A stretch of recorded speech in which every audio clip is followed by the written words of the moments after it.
currently the 8th of June. Anyone would think it's bleeding winter. Honestly, sick of this weather. So, supposed to be out on a road ride this morning. I was going to go out and see the Tour of Britain, but yeah, the weather's horrendous. For those of you that are new to the channel, I'm not going all mountain bike themed. I do enjoy it. And actually, if you look back at my old videos on the channel, there was a lot of mountain bike theme on there.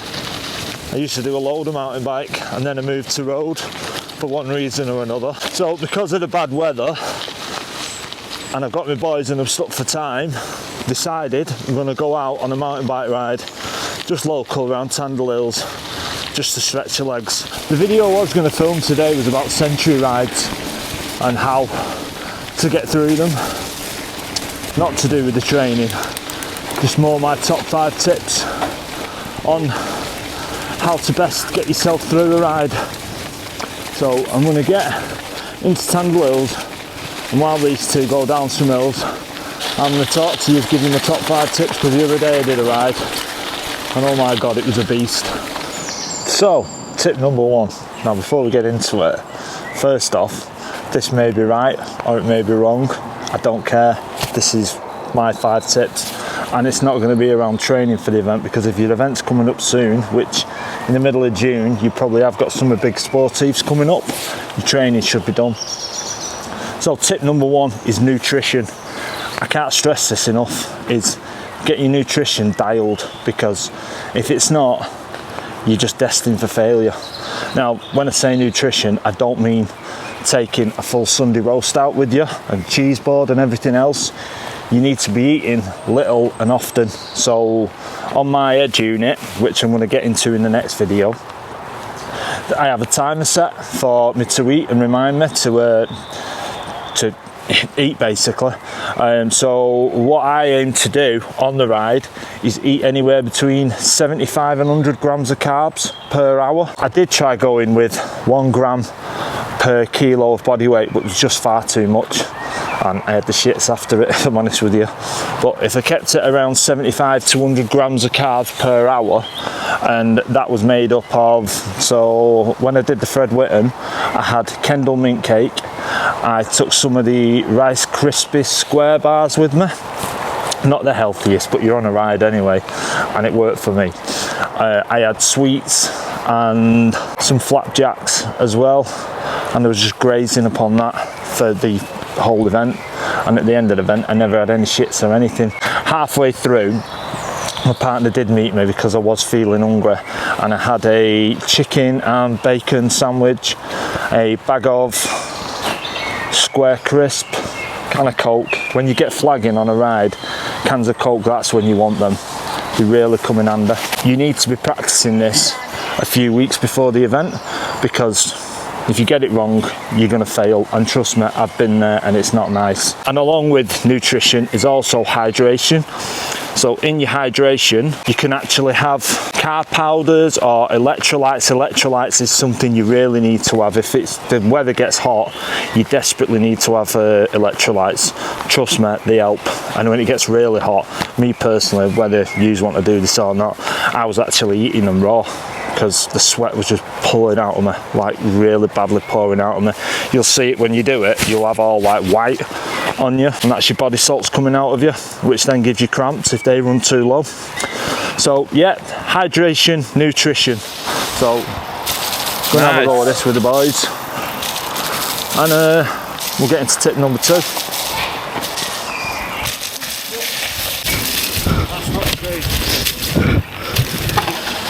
So, tip 2, your bike. Now, you're probably thinking your bike's running fine and everything's all hunky-dory with it. But trust me when I say this, it's worth checking it over. It really is. So when I say check it over, what do I mean?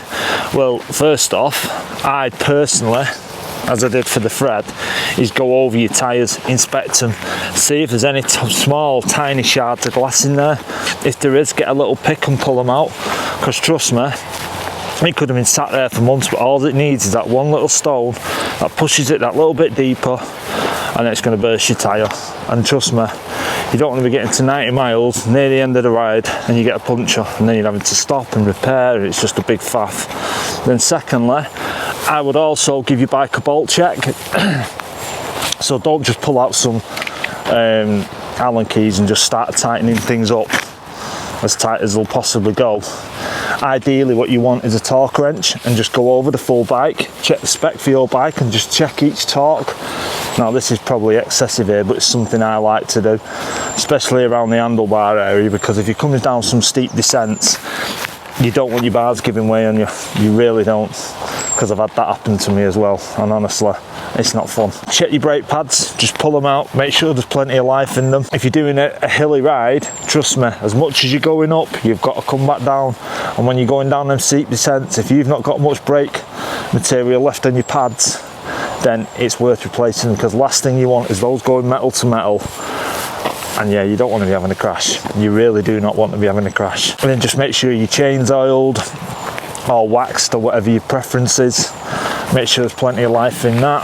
And then as long as all that's good to go, as long as your bike's all done, then that's another thing ticked off, ready to go. So far you've got your nutrition and your bike sorted out. Then tip three is going to be, not sure yet, not figured it out. I'm going to pedal up here and I'll think about it. I think it's going to be kit. Right, let's get pedaling, because these two have just pedalled up a big hill, aren't you? And they're knackered. Top tip. So am I. I did 128 mile ride the other day and nearly 12,000 foot of climbing. Yeah, and I'm still paying the price for it 2 days later. Yeah. Right, let's get going.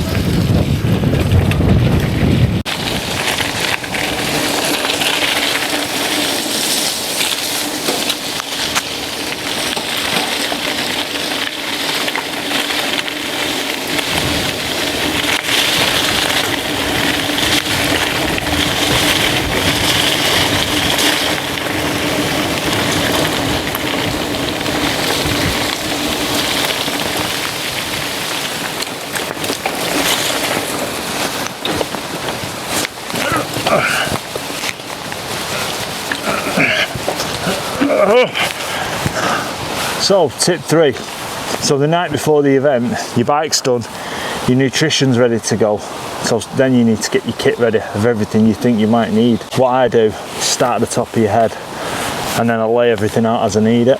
So first off, get my helmet out, then I get my headband out, then a base layer if you're going to wear one. I don't. A jersey, obviously, this is all obvious stuff.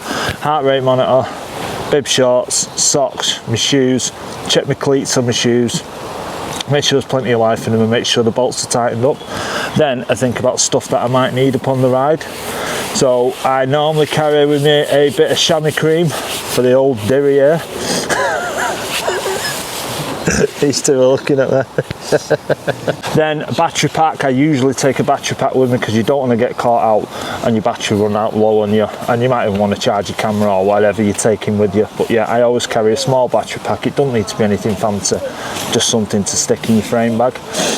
I also carry with me when I'm on the really long rides paracetamol and ibuprofen, just purely because if you're on a bike for a long time, you're going to come with some sort of pain, and it's always worth having on you. Then I normally take a small tube of electrolyte tablets as well, which is included with the nutrition, and then I get all my nutrition laid out, and then I'll load the bike up and just make sure that everything's ready to go. So the night before, everything is prepped, it's ready to go, and I can get a good night's sleep, and then just wake up in the morning, you can throw your kit on and get yourself to the start line. Which leads us seamlessly into tip number 4 on the ride. But first off, we're going to get to another location because these two are ready. Some food. What is it, Ethan? You got it wrong? Yeah. We're ready to just go and rip down these routes.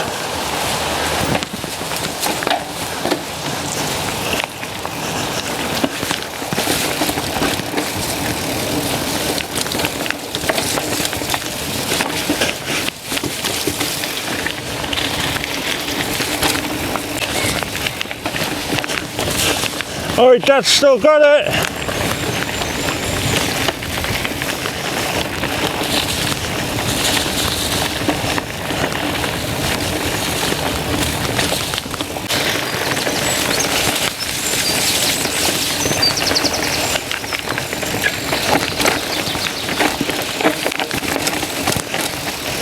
Tip number 4. So when you're on the ride, you're at the start line, your bike's checked, you've got all your kit, you've got everything with you, is don't go out the gate flying, have a plan. So whether you're on a fairly ride or flat ride, it doesn't matter, but look at previous rides, what you've done, and take confidence from that. So let's say, for instance, if you're on a 100-mile ride and your biggest ride has been 60 mile and you've averaged 15 mile an hour, what I personally would do is, it may not be sustainable to hold that kind of pace all the way around, is just back off and just ease into the ride, enjoy it, get talking to your fellow riders, because trust me, a lot of people will be going through the same sort of thoughts that you are. Don't be nervous, just, you know, you've done all your prep, you've done all your training, you've got your bike ready, you just basically enjoy the ride and pace yourself. Keep on top of your nutrition plan, keep yourself hydrated. Also, have a look at where your feed stops are, because you might not need to carry food for the whole ride. You may be able to just carry enough food with you to get to the first feed stop, and then depending on what kind of nutrition they've got there, you'll be able to reload with everything what you need. So whether it be gels, flapjacks, bananas, whatever, you can get that when you're there. But more importantly, the most important thing is to just enjoy the ride, and remember, it's just riding your bike. I get like this, I overthink things big time, but then at the end of the ride I've always enjoyed myself, and you get talking to a lot of people, and I've become friends, online friends anyway, with people who have met on the ride. Enjoy the scenery what's in, because the organisers have put this event on and they've done the research on the route, and 9 times out of 10 they're stunning, absolutely stunning, and they can be challenging as well. But yeah, enjoy the ride.